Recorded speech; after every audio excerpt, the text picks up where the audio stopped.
Hey, church family.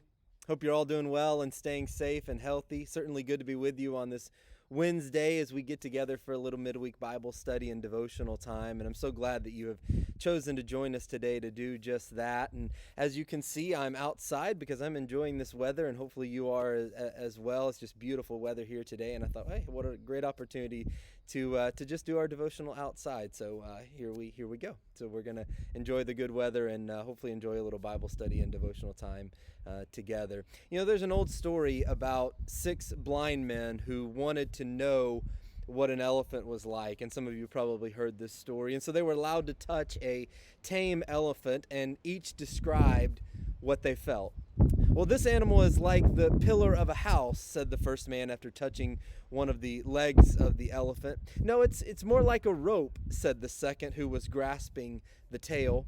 I'd say the elephant is like a thick tree branch, argued the third blind man who had encountered the trunk. Well, you're all confused, proclaimed the fourth, touching the elephant's ear. An elephant is like a large fan.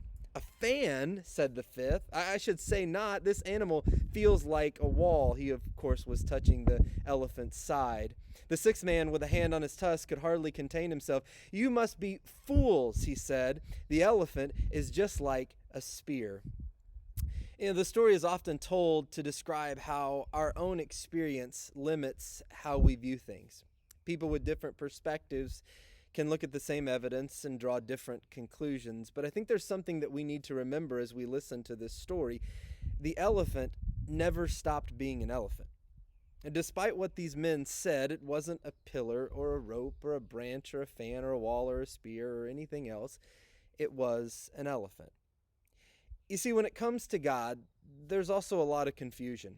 And there are many different viewpoints and perspectives about who God is and what he's all about and what he values. And some would argue that those are all viewpoints, or all those viewpoints are valid. All viewpoints are valid. That different religions in this world are just different understandings of the same basic concepts. But the Bible doesn't really see it that way. The Apostle Paul wrote this in 1 Corinthians chapter 8, verses 4 through 6. So then, about eating food sacrificed to idols, he says, we know that an idol is nothing at all in the world, and that there's no God but one.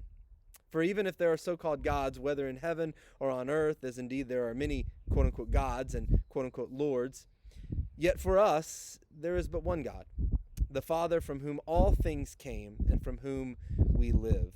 And there is but one Lord, Jesus Christ, through whom all things came and through whom we live. And Jesus himself said in John chapter 14, verse 6, I am not a way, but the way, and the truth, and the life. No one comes to the Father except through me. There may be many opinions, many theories, and many philosophies, but there is only one absolute truth. There is only one God, and the only way to him is through Jesus Christ.